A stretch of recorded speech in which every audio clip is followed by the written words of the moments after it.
Okay. Hello. Better turn on this. Hello.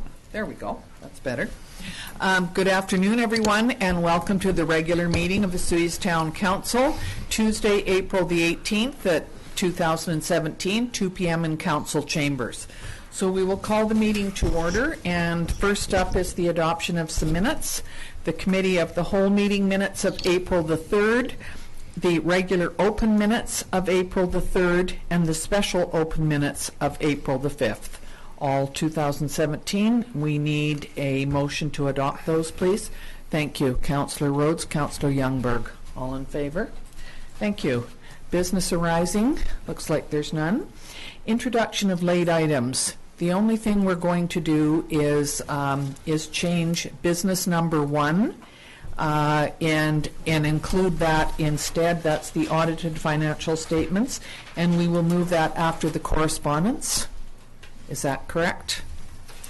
Good. No, it's going to be under delegations. It's going under delegations. Okay.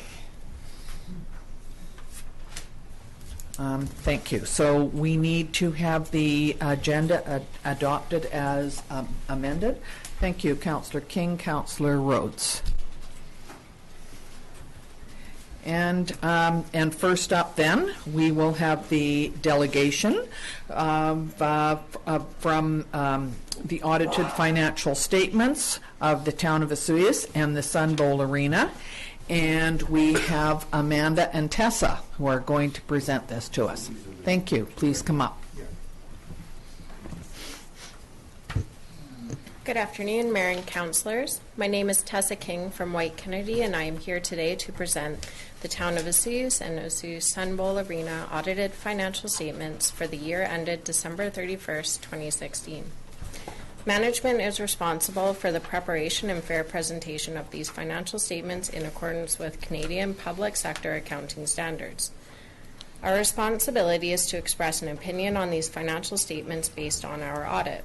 An audit involves performing procedures to obtain audit evidence about the amounts and disclosures in the financial statements. We believe the audit evidence we have obtained is sufficient and appropriate to provide a basis for our audit opinion. As such, in our opinion, the financial statements present fairly in all material respects the financial position of the Town of Osoyoos and Osoyoos Sun Bowl Arena as at December 31st, 2016, as well as the statements of operations, change in net financial assets, and cash flows for the year then ended in accordance with Canadian public sector accounting standards. We would also like to thank Jim, Kathy, and Phyllis and the rest of the staff for their assistance during the course of our audit. Overall, the audit went very smooth this year, and we're very happy with everyone's help. Just let me know if you have any questions. Thank you. Thank you very much. So we can assume that everything is looking pretty good. There's no concerns. It was a good year, yeah. Okay. Well, does anyone have any questions about this? No. So do you need us to... Oh, question. Mr. Zackel, do you have a question? Before we have council consider approving the financial statements, I'll just give you council the highlights. Perfect. As well to this. Thanks. So under our consolidated statement of financial position, which is on page 3, we had a decrease in net financial assets of $4,700,897 to a balance of $4,380,595. This is mainly due to the temporary financing for the town fire hall project, which is being debt financed, and the money is received here in early 2017. Our accumulated surplus has increased to $66,556,748, and of that, $60,530,825 is equity intangible capital assets. Under page 4, consolidated statement of operations, the excess revenue over expenditures is $2,390,948 for 2016, and of this, portions referenced below, the cash surplus from our 3 funds total $733,328.79, and that's general fund $338,697.17, sewer fund $282,575.72, and our water fund of $112,055.90. Under page 11, notes. Note 2, cash and cash equivalents. Our 2016 balance is $3,252,443. This is down from $6,737,240 in 2015. And again, this is because of the temporary financing for the fire hall. Under accounts receivable, our 2016 balance is $1,016,960, and this is up slightly from $965,922 in 2015. Under Municipal Finance Authority deposits, our demand notes and cash deposits being held as a debt reserve are at $78,771. Under page 12, accounts payable and accrued liabilities. Accounts payable and accrued liabilities are $2,049,689 for 2016. And this is up from $1,284,996. This significant increase is mainly due to the finalization of, again, the fire hall project and some of our other large projects that we had where there were payables still due at the end of the year. Under deferred revenue, our deferred revenue is $2,563,338. This is down from $2,751,831 in 2015. Our community works funding balance is $260,693, and this is funding that we have available for projects within our community that we will talk about in our budget tomorrow. Under development cost charges, Parks DCCs has increased by $9,909 for a balance of $707,380. Our roads DCC budget or account has decreased by $173,941 with a balance of $535,151. Sewer DCCs have increased by $6,390 for a balance of $461,985. Our water DCCs have increased by $4,099 for a balance of $218,321. And our storm drains has increased by $108 and has still got a $17,710 due to Parks DCC fund. Under page 13, capital lease obligations. The total lease obligations for 2016 were $173,877. And this is down by $121,235 from 2015. Page 14 under notes. Note 10, long-term debt. General fund is increased by $74,743 for a balance of $737,627. And this is mainly due to the financing of the new 2015 JCB backhoe with MFA from the equipment financing program. Under our water fund, our water debt is decreased by $47,012, and we have a balance of $328,493 owing. And under our water fund, our debt has decreased by $18,366 for a balance of $151,914. On page 15 is our note for landfill and post-closure liability. The estimated life of the Osceola sanitary landfill is 23 years. The post-closure liability that is funded to December 31st is $375,500. $45,000 was transferred to the reserve fund for landfill post-closure liability for 2016. Under page 20, consolidated schedule of tangible capital assets. The net book value of tangible capital assets has increased by $7,119,135 for a balance of $61,922,736 in 2016. On page 21, reserve for future expenditures. General fund has $2,096,411. This is slightly up from $1,970,000 or $70,333 in 2015.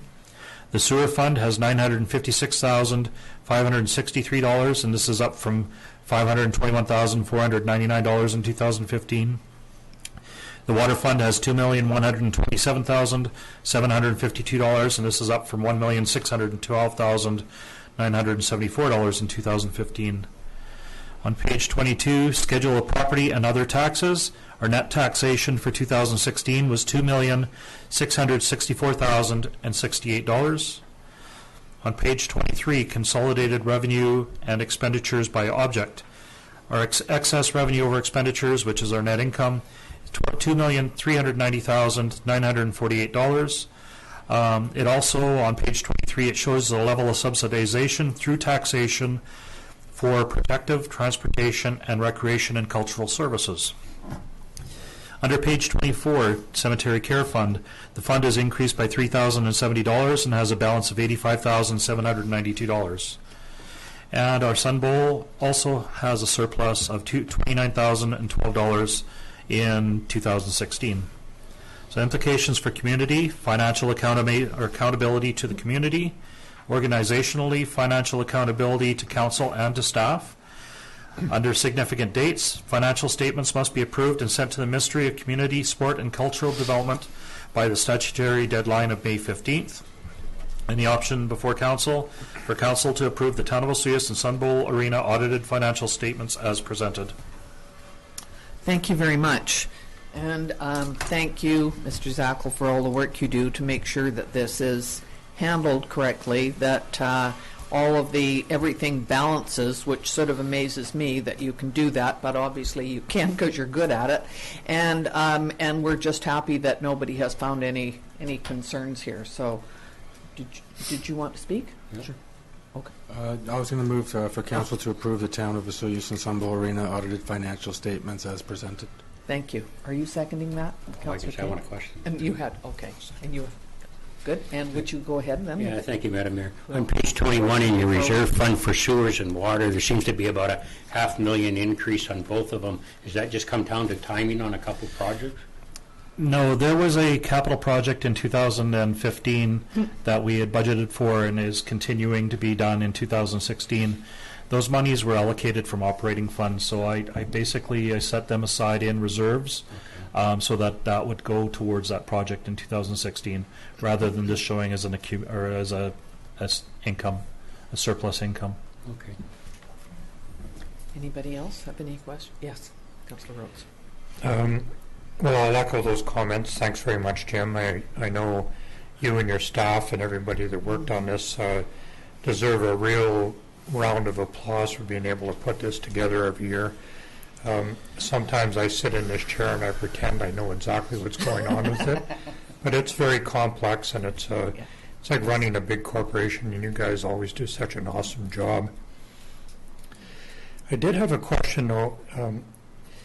When you take these figures and you transfer them into a typical balance sheet, is it right for me to assume that that looks pretty darn good?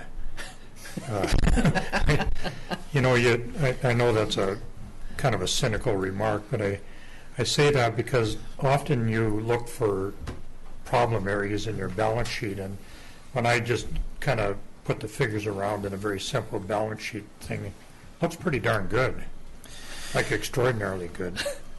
Ultimately, we don't budget for deficits. We don't want to see an operating deficit, even if there's unforeseen circumstances. We've been very fortunate that we've been able to have our small surpluses each year.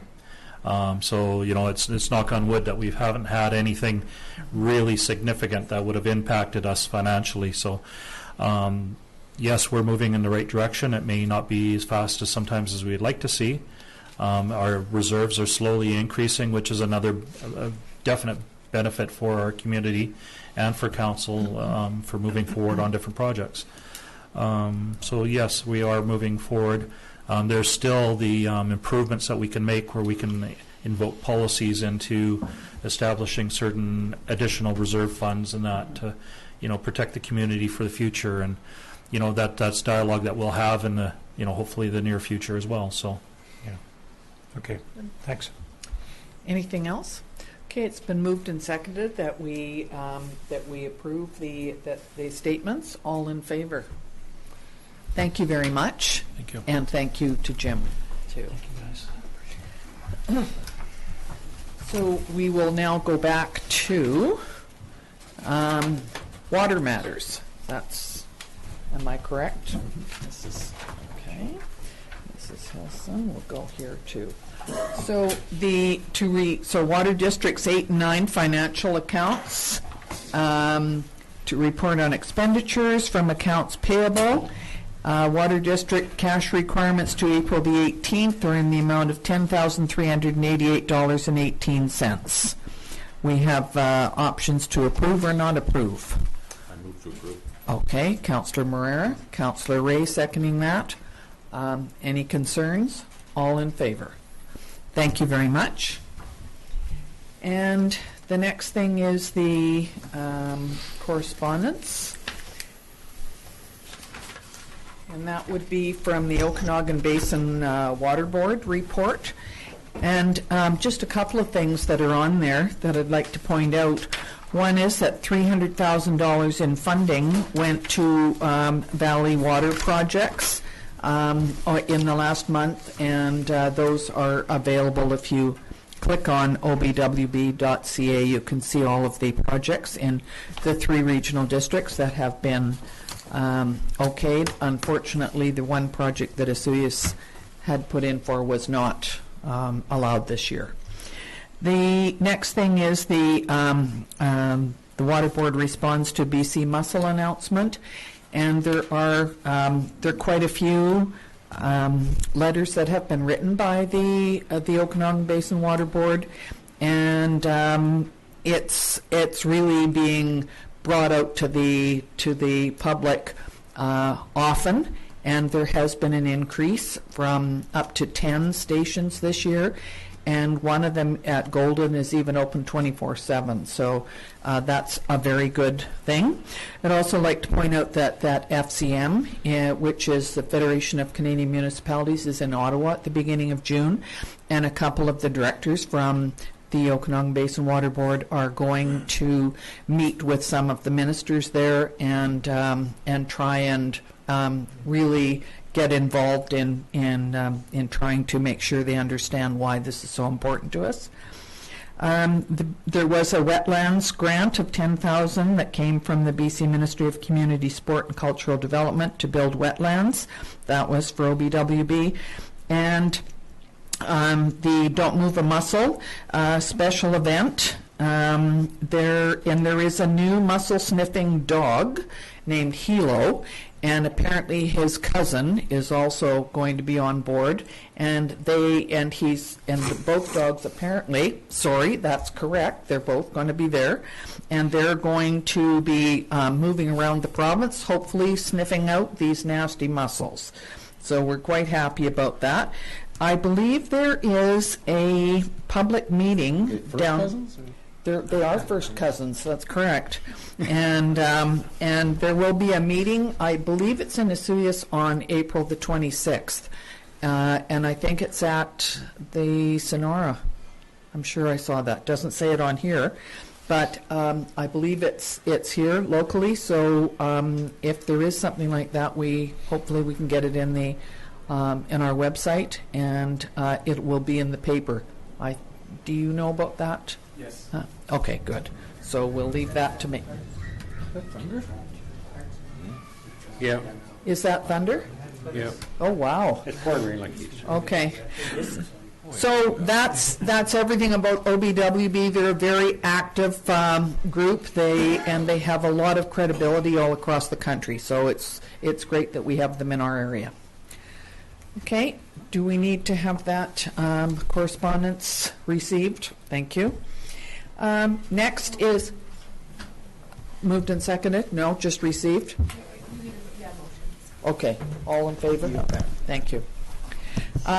Next is bylaws, and our first bylaw is a zoning amendment bylaw on 6016 Maple Drive.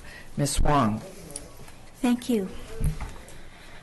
So the zoning bylaw amendment proposal involves the applicant wishing to demolish an existing single-family dwelling and developing a new single-family dwelling on the subject property municipally addressed as 6016 Maple Drive in the R7 high-density residential zone. Under the current R7 zoning, one of the permitted uses is one single-family dwelling existing as of November 7th, 2016. Although an existing home within the zone may be altered or renovated, this provision does not allow demolition and replacement with another single-family dwelling. Therefore, in order to replace the existing dwelling, the applicant proposes to add one single-family dwelling as a site-specific permitted use under the R7 zone. After evaluating the application, Planning and Development Services is not in support and recommends that the proposed zoning amendment bylaw number 1085.103/2017 be denied. Under overview, in terms of site description, the subject property has an approximate total area of 1,253 square meters and is located on the north side of Maple Drive between Cottonwood Drive and Poplar Crescent, as shown in attachments 2 and 3. The property is zoned R7, high-density residential, and contains an existing single-family dwelling, which is shown in Figure 1. Immediate surrounding land uses include older single-family dwellings to the east and west, and multi-family developments to the north and across Maple Drive to the south. Other nearby uses include some commercial properties, duplexes, and vacant lands. In terms of proposal, according to the applicant, the property owners have been in the process of rehabilitating the existing single-family dwelling on the property, which they use recreationally during the summer for 2 to 3 months of the year. And they most recently used the property last summer for approximately three weeks. After evaluating various options, the owners decided to replace the dwelling with a new CSA A277 manufactured home mounted on a concrete perimeter foundation rather than undertaking renovations. In terms of history, the town's senior building inspector noted that he was initially contacted by the owners in the summer of 2015. One of the proposals considered was to relocate a manufactured home from another property to replace the existing dwelling on the subject parcel. However, this plan was never realized. At the beginning of last month, Planning and Development Services was contacted regarding plans to demolish the existing home and replace with a new dwelling. However, the town had adopted a number of housekeeping amendments to improve the overall clarity of the zoning bylaw last year. One of these amendments was to clarify that only single or two-family dwellings that existed as of November 7, 2016, which was the adoption date of zoning amendment bylaw number 1085.97/2016, are permitted in the medium and high-density R6, R7, and R7A zones. The purpose was to ensure an efficient use of these lands, but still allow the continuing use of any existing single or two-family dwellings. In terms of policy context, under the official community plan bylaw number 1230/2007, similar to its surrounding parcels, the subject property is designated HR high-density residential in the town's official community plan. This designation is characterized by multifamily developments, including row houses, medium-rise apartments, or higher-rise apartments. Applicable policies in the OCP include Policy 5-3, which states that plan urban growth according to the following priorities, and priority number 1 is to accommodate as much development as possible in existing service areas through appropriate infill redevelopment and densification. Policy 9-3 directs residential growth appropriately to areas designated on the OCP map for low, medium, and high-density residential use.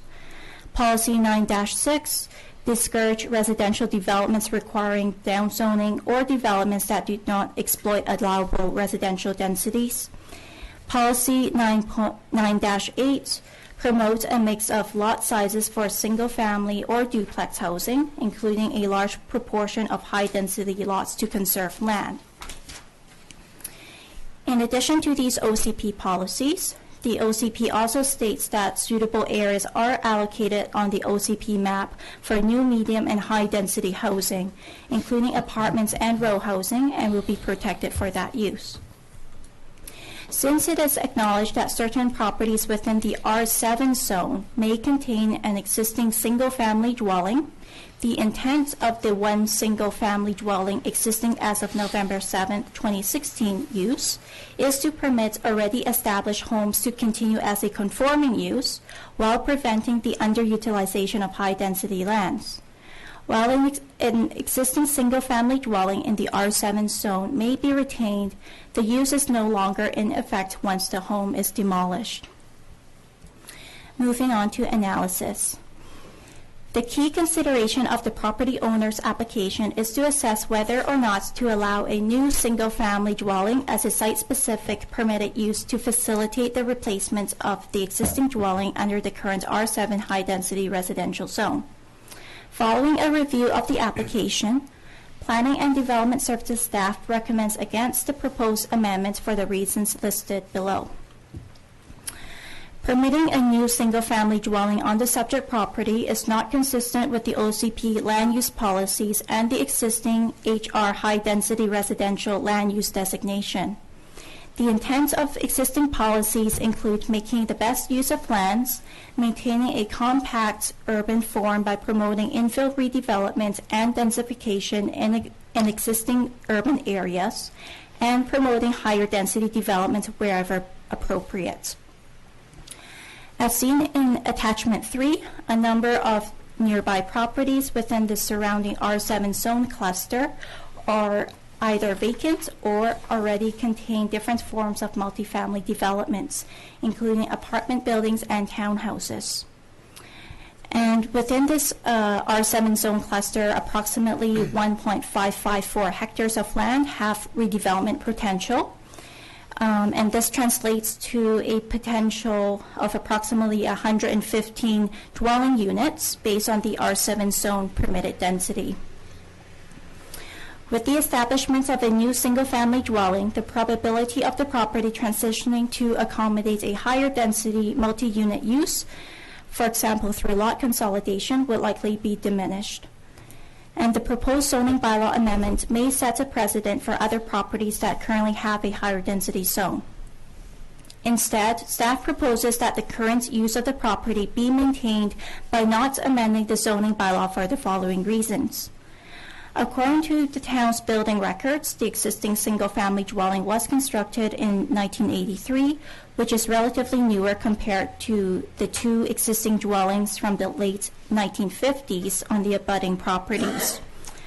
And staff has received new information from the applicant. And the applicant said that the building permit that was issued in 1983 was for a new single-family dwelling that was supposed to be built in front of the existing house, but only the foundation was constructed. So although the exact date is not known, the applicant said that the existing house was probably built in the 1960s. And following site visits to the subject property, and as seen in Figure 1, staff is of the opinion that the existing vacation dwelling has the potential to be renovated rather than being demolished to accommodate a new manufactured home. And also based on recent conversations with the applicant, while the house was most recently used last year, the applicant noted that the house is in need of major repairs that cannot be fixed, including water damage. In terms of implications for the community, the proposed zoning bylaw amendment may set a precedent for other high-density zoned lots with existing single-family dwellings in the community. Organizationally, staff has informed the applicant of Planning and Development Services' position regarding the proposal. In terms of budget, there are no immediate financial implications anticipated at this time. Sustainability, as discussed under the policy context section above, the HR high-density residential land use designation and associated R7 zone are intended to accommodate multifamily forms of development. Permitting a new single-family dwelling on the subject parcel does not promote the most efficient use of high-density lands.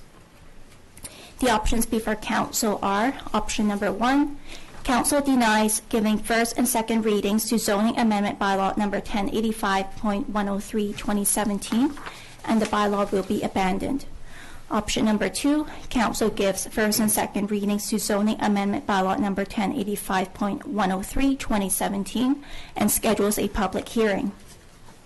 Option number 3, Council requests additional information before proceeding further. And option number 4, Council recommends any other action deemed appropriate. and staff's recommendation is option number 1 for the reasons as discussed.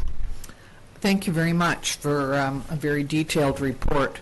I think we also just yesterday got an email from the owners outlining the problem with the present house having water damaged and apparently not being livable, according to what was sent. Based on what the owners said. Can I ask what the cement pad that's been poured in front, I believe, was for a new house, and that part was put in but not built on. Is that correct? That was what the applicant told us today. So we did find a record of a building permit issued in 1983. And so apparently that concrete foundation that was poured in front of where the existing house is, that was actually for the new house, but the house never got built, but the foundation was poured. Okay. That was what the applicant mentioned. It seems like rather confusing issue. Councillor Youngberg, do you, I think you may know more about these kinds of issues than I certainly do. Do you have anything to comment on here? I guess my only comment and concern about the issue is that it's been in the family for 4 generations, and the grandfather rule and regulation should apply, and they should have had some input on the rezoning to R7, because it's a severe financial hardship for these folks. They don't have the money to repair the house, for one thing. You can't live in it because of the mold and the water.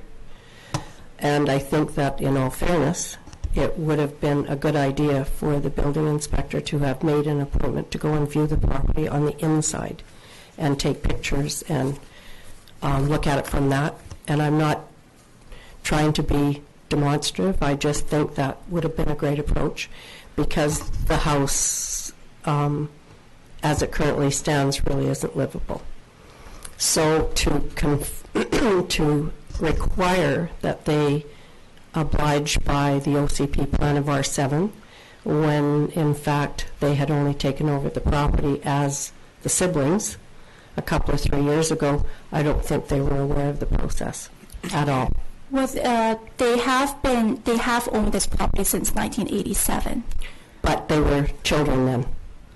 It was passed on in the family. Well, it was passed on in the family. Actually, they are the executors for their parents. Right, I understand. Yeah, I read the letter. Yeah. So I just, feel that by making them tear the house down and not have any form of they cannot afford to repair it. And if you see the house on the inside, you will know. All you have to do is look at it. It is just not repairable. Using good money, $50,000, $60,000, maybe $80,000 to lift the foundation, re-pour the foundation, and to continually throw good money after bad, I'm not sure that's the approach. That's just my opinion. I used to manage the property 15 years ago. I have not been in it as of today, but when I was in it 15 years ago, it was barely livable because it has been added on to year after year after year. So, in stages, not year after year, but within 5 years he would have added a little bedroom. Then he added another wall, that sort of thing. So it's just my opinion, that's all. And certainly, I just think maybe there could be some other solution other than just denying. Like, is there another way we could make this happen for them to give them some sort of comfort in the fact that they can continue to use the property? That's my question.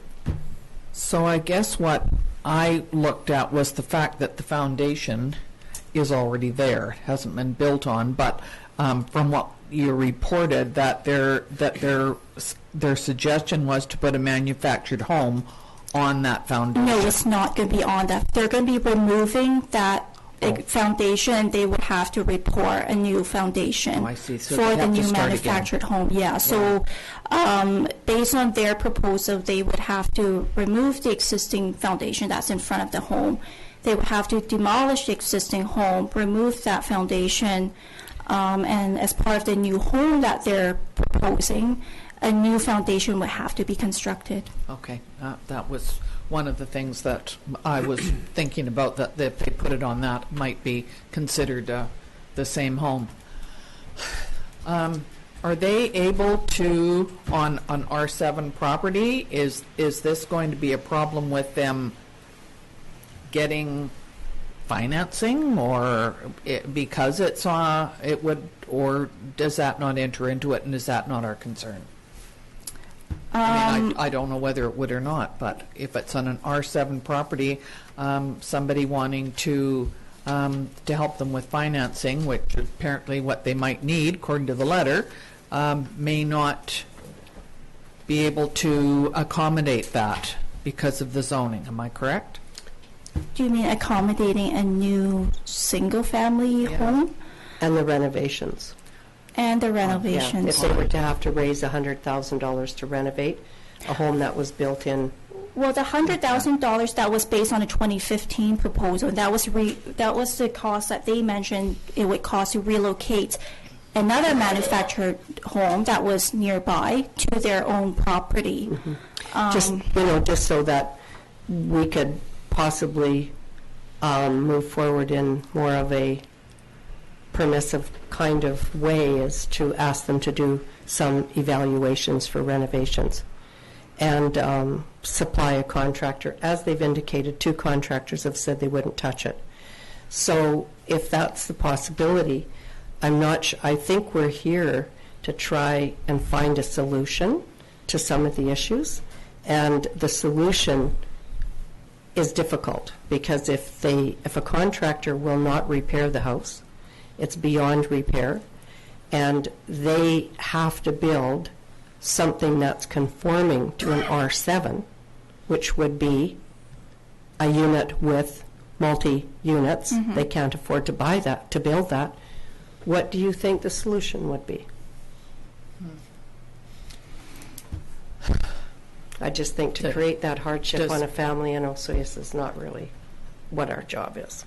Is there anyone else? Mr. Romanko, did you have something, or Mr. Cunningham? Well, I think part of council's role is also to take a look at the OCP and defend the OCP. Mm-hmm. Agreed.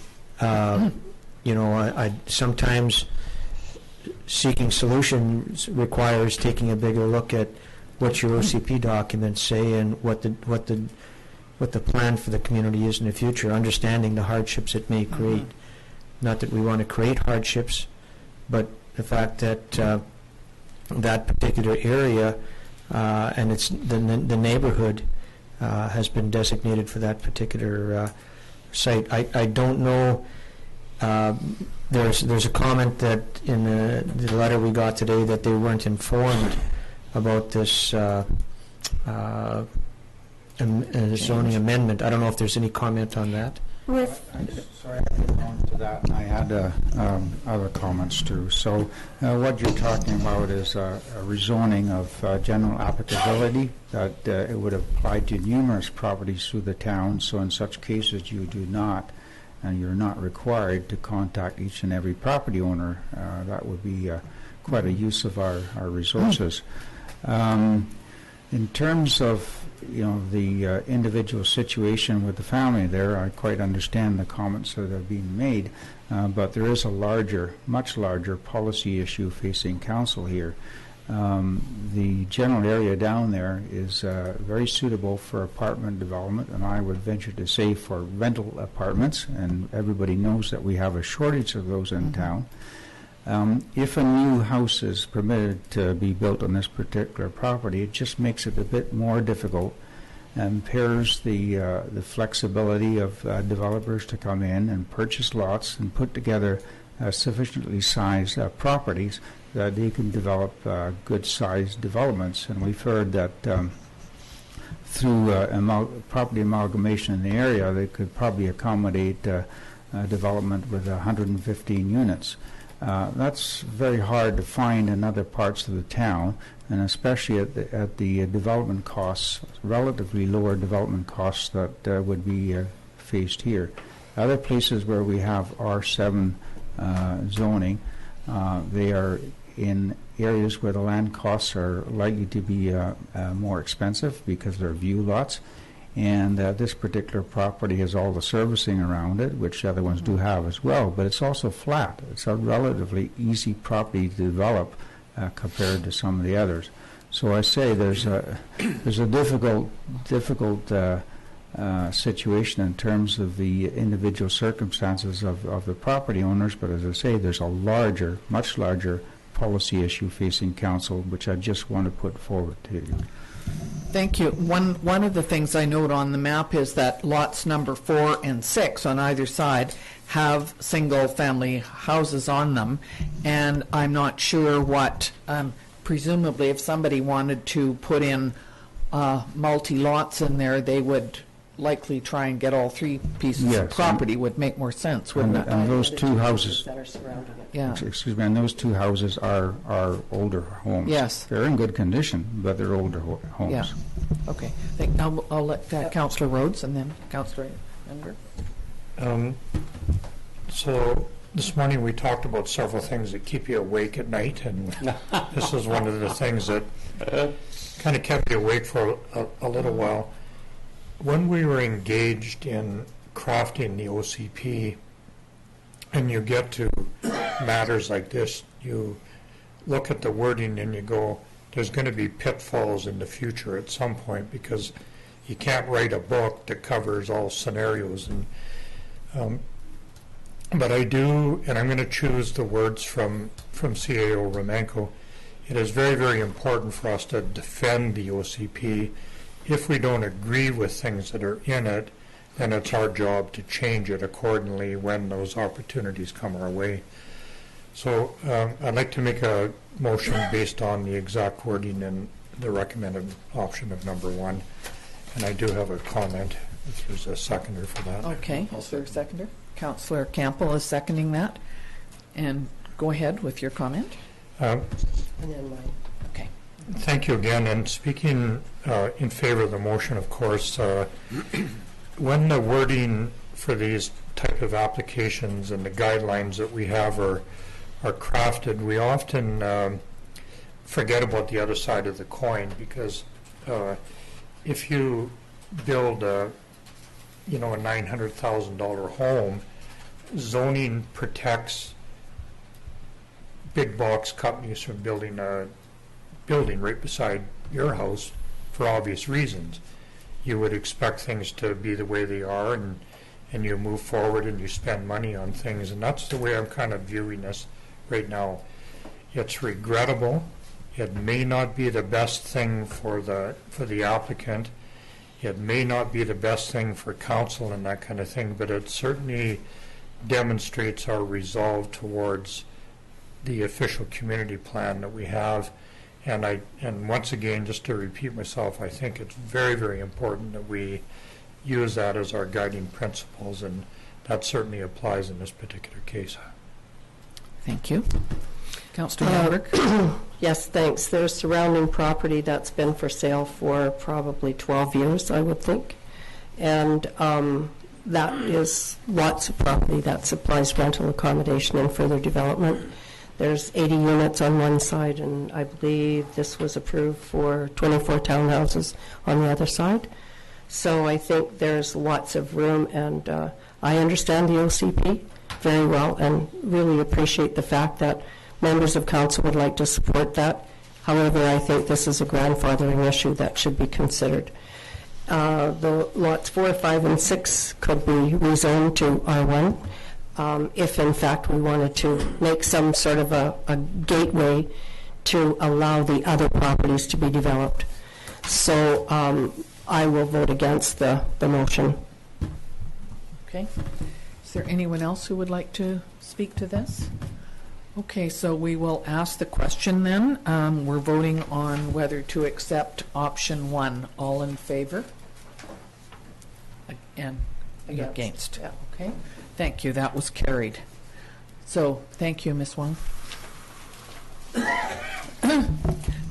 Next on our agenda is the application for comprehensive development at 4217 Lakeshore Drive. Mr. Cunningham? Thank you. Report number 8.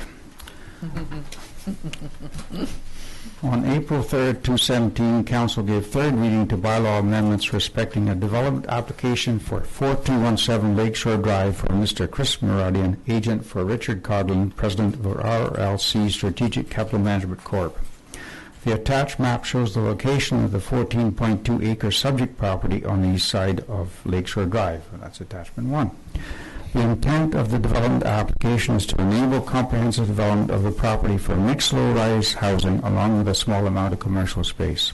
Staff now recommends that Council adopt the 3 attached bylaw amendments, respectively amendments attachments 2, 3, and 4. Overview. The development project is described in the attached CD9 Comprehensive Development Bylaw. That's the attachment 3. Attention is specially directed in the bylaw to CD9, Map 1, setting out the developer's project phasing, and to CD9, Schedule 1, setting out their building plan. Key features of the property are as follows. Development would commence with phases 1 and 2 along the lower middle bench for single-family and two-family dwellings. Phases 3 and 4 would follow on the low side of the property adjoining Lakeshore Drive, each with 2-story residential commercial complexes located respectively south and north of the ponds area. Phase 5 up the slope on the southern edge of the property would be developed solely for single-family housing. And finally, phases 6, 7, and 8 would be developed along the upper slope with a mix of multiple family and resort multiple family and terraced townhouse formats.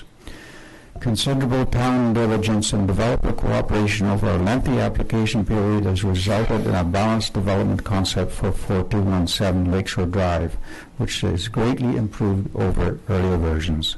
The total number of allowable residential development units now ranges between 196 to 208 units, which is significantly lower than the initial application for 282 to 316 units. Especially noteworthy is the greatly reduced share of town accommodation units, down from 210 to 244 units to 3842 units. The applicant has also signed a rental pool covenant to assist creating a level playing field with our hotel and motel industry, and that's attachment number 5. The covenant will reinforce our zoning requirements for all tourist rentals to be part of a strata rental scheme with obligations for guest registration, a minimum stay of 1 week, collection of hotel taxes, and strong penalties for non-compliance. I should notice that the mortgage holder still has to sign on, but we are assured that there's no problems with that, and a condition of council approving, given final adoption, was that the owner sign. Other items which the applicant has agreed to and which are set out in the CD9 Comprehensive Development Zone include complement their existing geotechnical assessment with detailed assessments of each development stage, install a sidewalk along the front of the property on the north side of Lakeshore Drive with, on the west side of Lakeshore Drive with a crosswalk connection to its southern side. I really got that screwed around. On the other side of the road. Intersection with its intersection with 44 Avenue. Commitment to join the town in discussions with the Ministry of Transportation and Infrastructure, MOTI, on the timing, scope, and cost sharing the needed improvements to the Highway 3 Lakeshore intersection. Dedication of approximately 1.74 acres in and around the lower ponds for town parkland. And lastly, undertake a riparian wetland assessment of the ponds area to recommend how local ecological values can be protected and their use for stormwater management. Also, staff has added 3 actions into our business plan for mitigating traffic impacts from development along the Lakeshore Drive corridor, including timely attention to Highway 3 Lakeshore intersection improvements, see above, reviewing additional improvements under our 210 Lakeshore Drive pedestrian safety review for possible implementation, and exploring the alternative Lakeshore Highway Connector Road proposed in our OCP in concert with MOTI and the associated land. Impacts Two public hearings were held on February 12th and March 20th, 2017, respectively. Will bring our currently unused and expensive to develop property into full productive use for housing community residents, attracting newcomers into town and contributing to tourism development. Will signal that Osoyoos is open for business. Organizational, considerable continuing workload for planning development services and our engineering services budget will broaden the town's financial base by bringing in new revenues from property taxes, DCC, service connections, and development and building permit fees. Significant dates, the applicant wants to start work as soon as possible in Phase 1. Sustainability will broaden our economic base, diversify housing choices, make best use of land with medium density development, encourage site-appropriate building design, protect wetlands, and add to our park system. Options are: Option 1, Council adopts all 3 bylaw amendments, or Option 2, Council requests more revisions or information. Recommendations. Staff recommends Option 1 and requests that Council separately and sequentially adopts each of the following attached bylaw amendments. First, Official Community Plan Amendment Bylaw 1230.16.216 to change the land use designation from Tourist Commercial TC to Comprehensive Development CD. Zoning Amendment Bylaw 185.96.216 as further amended to create CD9 Comprehensive Development Zone. And lastly, Zoning Amendment Bylaw 185.01.216 to add zoning definitions for a resort secondary dwelling and a resort two-family dwelling. Thank you very much. Thank you, Mr. Cunningham, and I imagine you're hoping that we don't have to go to report number 9. I dearly, dearly wish that.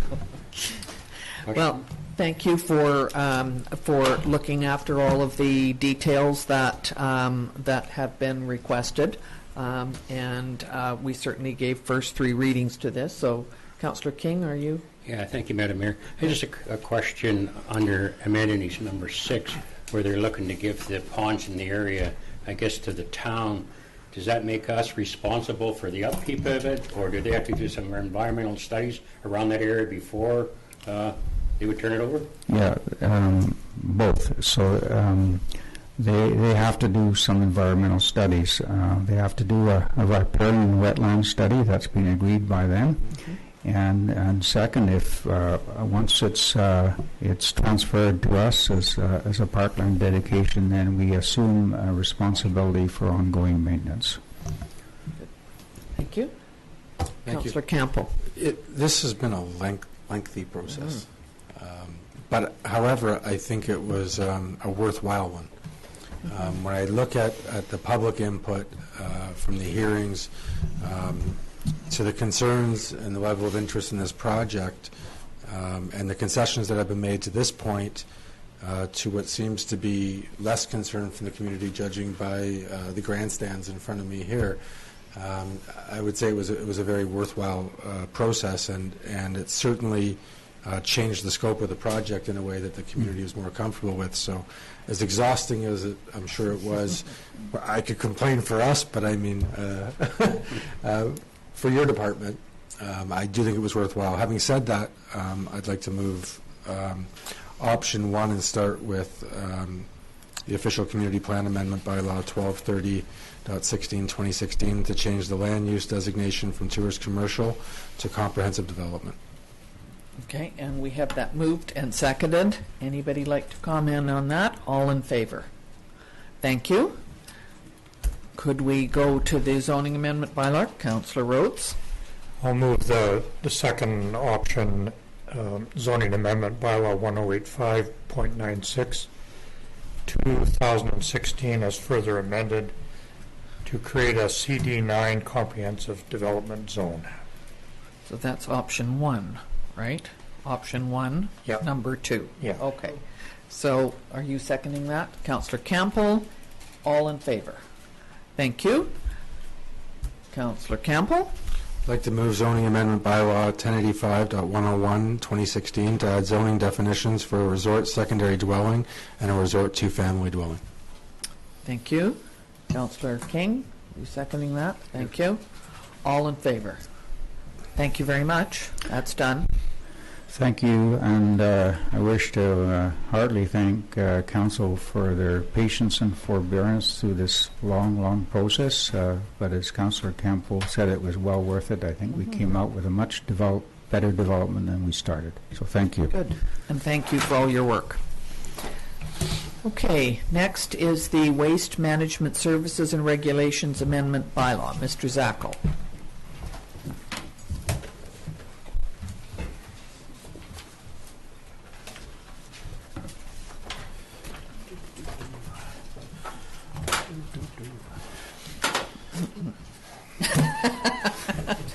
Change your sign. I am not Helen, I am Jim. Okay, before council is the Waste Management Service and Regulation Amendment Bylaw, 1309.03, 2017.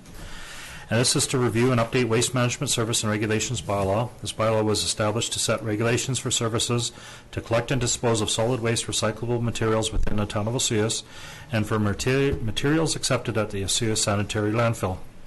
This bylaw amendment received first 3 readings at the April 3rd regular open meeting of council. The town of Osceola was notified March 23rd that the RDOS was raising their landfill fees effective May 1st from $95 a ton to $110 per ton, as well as reducing their volume of free yard and wood waste from 500 kilograms to 100 kilograms and increasing their fees for quantities over at $60 per ton. At the budget deliberations, it was also recommended that the rate for garbage collection and recycling collection be increased to $130.10 from $126.93. This rate increase would take effect January 1st, 2017. To ensure fees are comparable and to stop people from landfill shopping, this amendment bylaw 1309.03 is being brought forward for council's consideration. The changes included in this amendment bylaw include garbage collection recycling rate collection $130.10 per residential dwelling. This rate would take effect January 1st. Landfill tipping fees increased to $110 per ton. This rate would take effect May 1st. Yard waste free loads reduced to 100 kilograms, and any volumes above would be charged at $60 per ton with a minimum charge of $5, and this rate would take effect May 1st. Implications for community: continued effort for waste diversion at the Osceola Sanitary Landfill to extend the lifespan for our residents. Organizationally, no changes required. Under budgeted reserves, our revenues would increase and expenses related to garbage collection would also increase. Significant dates: bylaw needs to be adopted prior to rates coming into effect. Sustainability: continued effort for protecting the environment, reduction of waste, and financial sustainability. The options before council: to adopt Waste Management Service and Regulation Amendment Bylaw 1309.03, 2017. Option 2, to rescind third reading and make additional changes to Waste Management Service and Regulations Amendment Bylaw 1309.03, 2017 and reread for a third time. And a recommendation before council is option 1. This keeps the fees and charges for landfills consistent in the South Okanagan area, as well as updates the rate for garbage and recycling collection for residents for 2017. Thank you very much. Councillor Youngberg. I'll make the motion on option 1. This keeps the fees and charges for landfills consistent in the, to adopt the Waste Management Services and Regulations Amendment Bylaw 1309-03, 2017. Thank you. Councillor King, you're seconding that? Yeah, I'd like a question. And go ahead. Yeah, thank you, Mr. Zackel. On your yard waste, you're reducing it to 100 grams or 100 kilograms for $60, and then a minimum of $5. So is that like prorated? Say if I come in with 50 kilograms, do I pay 5 or maybe 30? Well, ultimately, if you're coming in under 100 kilograms, you won't pay anything. Yeah. It's free. Yeah. It's basically after it gets over that 100 kilograms that there's a minimum charge of $5.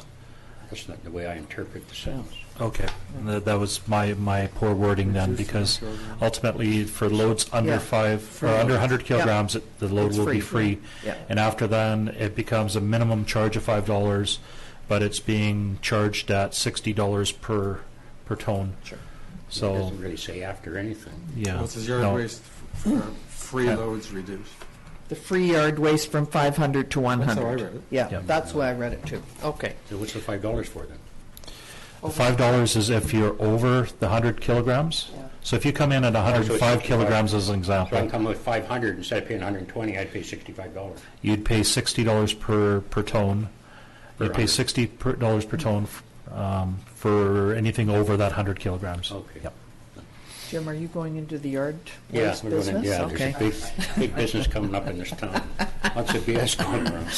Okay, it's been moved and seconded that we adopt the Waste Management Services and Regulations Amendment bylaw. All in favor? Thank you. Thank you. Okay, next is the Lacey Point Sewer System Parcel Tax Amendment. Mr. Zackel. Thank you, Mayor McCordoff. So Lacey Point Sewer System Parcel Tax Bylaw was established to recover costs associated with the specified area sewer infrastructure improvements. Bylaw Amendment 1158.04 2017 received first three readings at the regular open meeting in Council on April 3rd. A parcel tax is collected for the properties in the Lacey Point specified area that did not pay for their portion of capital costs for the sewer infrastructure that was constructed. These property owners have elected to pay the debt over a 20-year period as a parcel tax charge. In 2016, $6,899.76 was collected from 41 parcels for the specified area. In 2017, one property was subdivided into two parcels, bringing that number of parcels to 42. So what's happening is in the 2017 amendment bylaw, the rate is going from $168.29 down to $164.28. So implications for community, it was improved sewer infrastructure under budget. This is a neutral effect on budget as a debt payment and the parcel taxes collected are the same. Significant dates, parcel tax bylaw needs to be adopted to make the new rate active. Sustainability, limiting the demand on taxation or user fees for these services. Options before council to adopt Lacey Point Sewer System Parcel Tax Amendment Bylaw 1158.04 2017. Option 2 to rescind third reading and make changes to Lacey Point Sewer System Parcel Tax Amendment Bylaw 1158.04 2017 and reread for a third time. Option 3 to maintain Parcel Tax Amendment Bylaw 1158.03 and transfer surplus collected to reserve for payout of debt. And the recommendation before council is option number 1. This ensures all properties in the specified area pay their fair share. Thank you, and I don't think we'll have any argument from any of the landowners because they're having to pay a little less, aren't they? That's correct. Councillor Rhodes? You.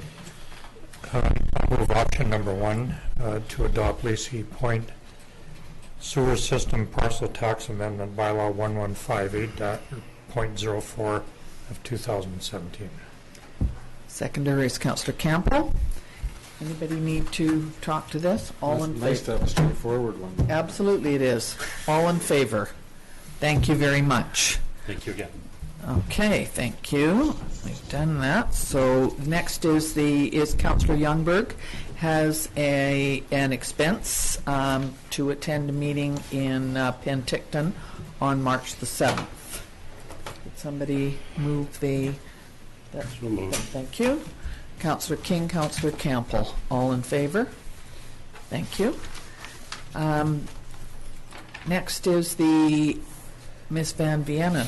Oh, you've changed. The 2017 annual general meeting date. Mr. Emenko. Thank you, Mayor McCordoff. Section 99 of the Community Charter requires that Council holds an annual general meeting to consider the annual report before June 30th of each year. The public has an opportunity to address Council regarding the annual report. It is being suggested that the annual general meeting be held the second meeting day of June, which would be June 19th, 2017. The meeting can be held on a day separate from the regular Council meeting of Council. However, it is convenient to hold it on the same day. 1 hour is being suggested for the meeting to allow for a review of the annual report and for public to address Council. It is suggested that the AGM begin at 1 p.m. on June 19th and that the regular meeting be advertised to begin immediately following the AGM, which would meet the notice requirements. In terms of implications, community, the opportunity for public to address Council regarding 2016 achievements, organizationally, all directors to be in attendance, and I would say also report no budget implications, significant dates, requirements under the community charter to prepare the annual report, and to schedule the AGM before the end of June. In terms of options, 2 options are presented. The first, that the annual general meeting for the town of Osoyoos be held on Monday, June 19th, 2017 at 1 p.m. in council chambers, and that the regular open meeting of council begin immediately following the AGM. 2, that the annual general meeting be held on another date and time, and staff recommends option number 1. Thank you. Councillor Rhodes? I'll move option number 1, that the annual general meeting for the town of Osoyoos be held on Monday, June 19th, 2017 at 1 p.m. in council chambers, and that the regular open meeting of council begin immediately following the AGM. Thank you. Councillor Campbell seconding that. Any concerns? No? All in favor? Thank you very much. So if the the AGM is over by 1:30, we can start the meeting at 1:30 rather than 2? That's no. the way it's advertised. Oh, yes, no. Okay, that's fair. Just was checking on that. It usually takes about an hour, so Yes. we're good. Yeah. We'll fill the time. Okay. Next is the community service grants. Mr. Davis. Thank you, Madam Mayor. The community service grant applications were reviewed and recommendations are being forwarded for council's consideration. The allocated budget for the community service grant applications for 2017 was approved for $70,000, and this includes $2,000 for sports teams. The applications are grouped into different categories, which include approved support, traditional support, and new requests. Sports team funding was already approved by council and provided to the minor hockey teams who traveled to provincials, and also to Brody McLean, who is traveling to the BMX World Championships in Rock Hill, South Carolina. Attached are the committee's recommendations for this year. In making these recommendations, the committee followed the grant criteria and eligibility parameters that are included in the Community Services Grants Policy. For implications for the community, supporting the community events, service clubs, nonprofit associations, and individuals helps to develop positive relationships and community pride. Organizational, with assisting groups and individuals with their respective applications. The budget was set at $70,000. Significant dates, ASAP, in terms that some groups have inquired about the grant applications already in terms of the projects that they have. We normally invite the grant recipients to receive checks, usually at the next meeting of council. And in terms of sustainability, assisting groups and individuals to play an integral role in program delivery, and also making sure service clubs, nonprofit organizations, and individuals meet or exceed community needs. For options, number 1, approve the grants that have been identified on the attached spreadsheet for the 2017 Community Service Grant Program. Option 2, make changes to the grant application requests and approve. Or option 3, do not approve any funding at this time. And the recommendation is for option number 1. The traditional support for municipal property tax requests are based on last year's numbers and thus may change according to the 2017 numbers. We also have a sufficient and allocated balance for future requests of $11,350. Thank you very much. Councillor Campbell. Thank you, Mayor Kordoff. This process that we go through to do this is actually one of the things I truly enjoy about being on council. And I do like the outcome here. I'm really happy with the way the allocations were done, but also the fact that we have a significant amount left should circumstances come up, or should we have unique asks, that we have that available, and I think that's a really good thing. So having said that, I'd like to make a motion that we approve the grants that have been identified on the attached spreadsheet for the 2017 Community Service Grant Program. I'll second that. Okay. Can I ask a question? I was noticing that one of the things on here was a banner for Hospice Society, and it's up on Main Street today. But there is no hospice run this year in Osoyoos. So they don't have that was pointed out at the last meeting when we had somebody from the Hospice Society. It's in Oliver. And it doesn't specify that on the banner, so it could be a little confusing. Yeah. Yeah. That is But- true, and it is part of, I know the committee is made up of people from Osoyoos and Yes. Oliver, and that will change next year. Okay. And the other thing is that one of the grants here, for various reasons, may not be used. And I'm just wondering what happens if does that money get set aside and kept for next year, or how does that work? If an organization doesn't use their money, they normally would let us know ahead of time, and if that was the case, they probably wouldn't get a check or the actual grant.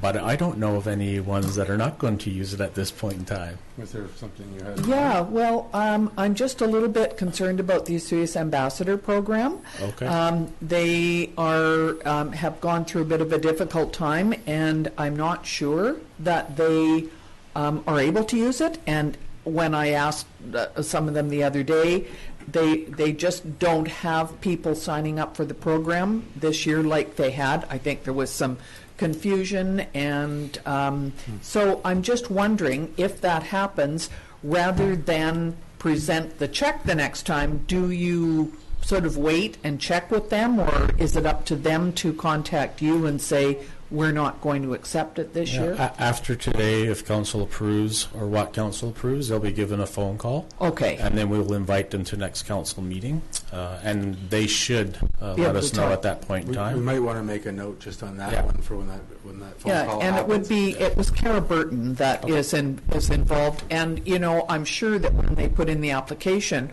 for it, and they always have every year, but I think that things may have changed, and they may have a smaller program, so they're just, I don't think they're quite sure yet. Okay. So that's fine, as long as you're going to contact them, yes. They can be invited as a group that has received funding, but if they choose not to draw a check now, the money will sit for them for this operating year, but that's the intention, is that the money is for this operating year. Yeah. And if they, for next year, if the program gets started up again, they would have to reapply. Okay. So I'm glad that you're phoning them, so just to check, because I think that they're feeling that they would really like to have this program going, but at this point, based on there are a numbers. few difficulties, yeah. Okay, that was all I had to ask. Is anybody else? Okay. So the motion is for option number 1. All in favor? Thank you very much. Thank you. Thank you for your committee, these two, I Yes. assume, for looking at all of that. And it's nice to have a little bit of money left over, especially as sometimes things come up partway through the year, and then we've got that. Okay, next is the general net payroll and Sun Bowl Arena financial accounts. And am I correct? Yes. So we have the general cash requirements to April the 18th, 2017 is $602,747.82, and the Sun Bowl cash requirements of $9,895.90, and those will be adopted by consensus. And the net payroll accounts of $70,586.28 is for information. So do we have to move? No, we're good with that one. All right, next are committee reports. No, we don't have any of those. And then the, You missed one. oh, have I missed the summary of building permits, sorry. Okay, and I see that did you want to mention something? I was going to ask if we could have about 10 minutes of silence after this report so that we can savor all of the positive results that are listed on there. I know. I thought Or there was a maybe- tragedy I didn't know about. Yeah. Maybe 30 seconds, just sign, so we can ponder. I just think it's pretty amazing, isn't it, to look at all of the single-family dwellings and swimming pools and garages. You know, that 1, 2, 3, 4, 5, 4 swimming pools, solar panels, which is cool. And look at the single-family dwellings that are being built. 6. Total for the month, $2,492,400. total to date is $2,990,000. So everything's been done in the last month, and that's pretty amazing because we're more than double from the year to date last year. So I agree with you. We should be. When I looked at this, I was quite amazed, and I think, how cool is that? Do we need to accept that, or yes? Okay, thank you. We'll accept it. Whoops. Roads Campbell. Do we need to vote on it? Yes. Okay, all in favor? Thank you. And next is the bylaw enforcement report, and you will notice that we have for the month of March, we have from 2017 to 2016 so that we can compare. And there seem to be a few more complaints than there were last year, and higher numbers of property infractions, but the number of hours spent is down slightly. Interesting that illegal camping seems to be a fairly big one so far, which we already know about. So that's just interesting to compare what from this year to last year. And parks enforcement is on the next page, is sort of the same thing, although dogs, hours spent on dogs is down from last year, but camping in the park seems to be an issue as well. So we okay? When we appreciate Pat Marshall putting together that report for us so we can compare last year to this year. So do we have to have that accepted as well? Okay. Councillor King, Councillor Campbell, all in favor of accepting that report? Thank you. And next we have the CIO report. Thank you, Mayor McCullough. Just a few of the activities the administration has been involved in the last couple of weeks. Starting first in community services, we had some ice damage at the Desert Sunrise Marina, and we've been able to repair that damage on a temporary basis that will allow for operations.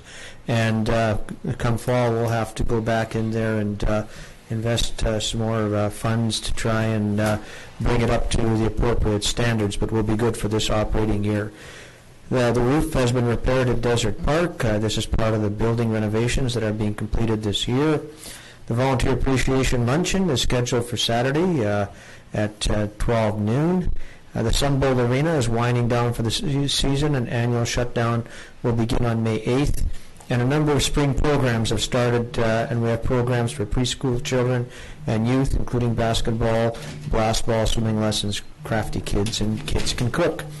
Corporate services, working very diligently on the annual report. Unsightly properties continue to be dealt with. One remedial action was due April 15th, so further action will be undertaken. Several municipal tickets were issued for overtime parking, and work on policies has taken place. A new policy for AEDs will be coming to council soon. Now that I know what they are. In terms of finance, the finalized budget for upcoming meeting, annual report preparation, and user fee bylaw preparation as well. Planning and development, they had a meeting with the waterfront steering committee out at Legion Beach just to take a look at details around the proposal for Okanagan Whibbit for inflatable water park. Public Works, as you probably noticed, our roads have taken something of a beating this year. Pothole repairs will begin throughout the community. However, we're experiencing difficulty getting material, cold mix material, because our supplier no longer provides this material. So we're looking at some other options. Repaired Golf Course Drive south at Desert Park. Paved the airport trail, the canal trail. A lot of people out there are enjoying that trail on the weekend. A lot of comments. In terms of with young kids biking and things like that. Opened all the park's public washrooms April 18th and began mowing in the parks in Desert Park infield. Myself, just a note here that that there have been approximately 8,400 views on our goose cam, and almost equally number of comments relative to us about it being a goose cam instead of an osprey cam. But we will be letting nature take its course this year and trying to put something together next year so they can be brought back to being an osprey cam. I'm just interested to see how those little guys get down. That's all, in terms of down from there. The little geese, little goslings, yeah. Don't want to know. So, on mother's wings. You changed the password. I've been working with Wren Place residents on impacts of construction in their area, annual report information, and also compilation and primary discussions with the province, provincial staff on boundary expansion. And that's my report for today. Thank you. Thank you very much. We need to have the report be received, but we vote on it. Okay. All in favor? Thank you. Do you need 2 people? Okay. So next is councillor reports. Councillor Rhodes. Thank you, Mayor McCorduff. Just a couple of quick things just to elaborate on the inflatable park that was mentioned in the CAO's report. We did meet down there last week, members of the committee and the principals that are involved in it. And it was a very worthwhile meeting, although it was very cold and pouring rain all the time. And Councillor Campbell seems to be the only one in Osoyoos with an umbrella. I'm not sure why, but he does have one. And during the meeting, we were able to vet out a number of things. And the most major thing is resetting the priorities about where several people feel that park should be located. The principals that are involved in it, that particular park was their last choice on the list. They had 2 other priorities, and they will be working on their main choice, which is to enter into negotiations with the Watermark Resort and the possibility of having it in front of theirs. And we have asked them to do that and then report back to us. And until then, we will just continue on with that project until we hear back from them. Secondly, I was able to attend a council meeting with the board of School District 53 last week. I fully admit going there with a little bit of trepidation and maybe a little bit of cynicism. By the time that the meeting was over, I felt quite good about some of the results that we were able to talk about. And the main one was something that I've always believed in, and how you solve huge issues in communities and using collaboration as a valuable tool. We did that at that meeting. We were able to pinpoint some of the things that our council and mayor, of course, can do to make education in our community a lot better. So I'm kind of excited about moving ahead with that process. We talked very candidly about many issues during the meeting, and all in all, I felt very, very good about it and very positive when I left there. So that would be my report. Thank you very much. And Councillor King and Campbell and Rhodes and I were all there at that meeting, and I think we're hoping to, at UBCM, set up a meeting with the Minister of Education and show concerns on the side of not only Town Council but the school district, who doesn't get the same options to meet with ministers. So yes, I totally agree. It was a good meeting. Councillor Campbell. Thank you. Almost dittoed everything Councillor Rhodes said, because we attended a lot of the same things. But the other meeting that took place with School District 53 was an Education Committee meeting to hear from faculty and some of the students regarding the new timetable and some of the results, challenges, results, and the general outcome from the new schedule. So it was interesting to hear perspective both from the staff and the students. And another just huge turnout for the Easter festivities this past weekend, which is always amazing to see. Good, thank you. Councillor King. Yes, thank you, Madam Mayor. I think it's really a ditto to what Councillor Campos said. Also attended the school district and was very informative of the new programs and the timetable they're using. They seem to be very excited about that. And I really want to say a big thanks to the Easter Extravaganza Committee, the dedicated volunteers year after year that makes that such an exciting event for our children in our community. Thank you. And thank you to the Rotary. Councillor King didn't say that he was up there at 7 a.m. mixing up pancake batter and was there till about 11, I believe. Councillor Youngberg. Thank you, Mayor McCordoff. I've been away for a couple of weeks, and I'm so glad that we have the rest of council that attended the school district meeting.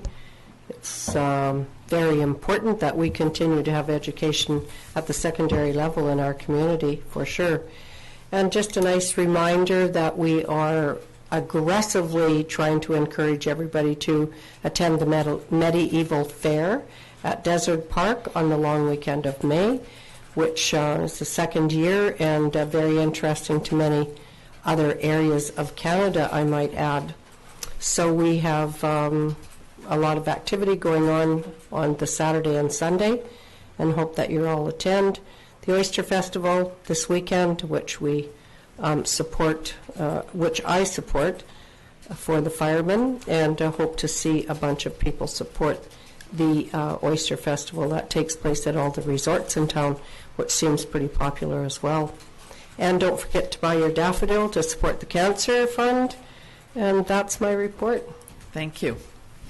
And I just wanted to comment on Easter this year because I was part of the committee putting on Easter Extravaganza.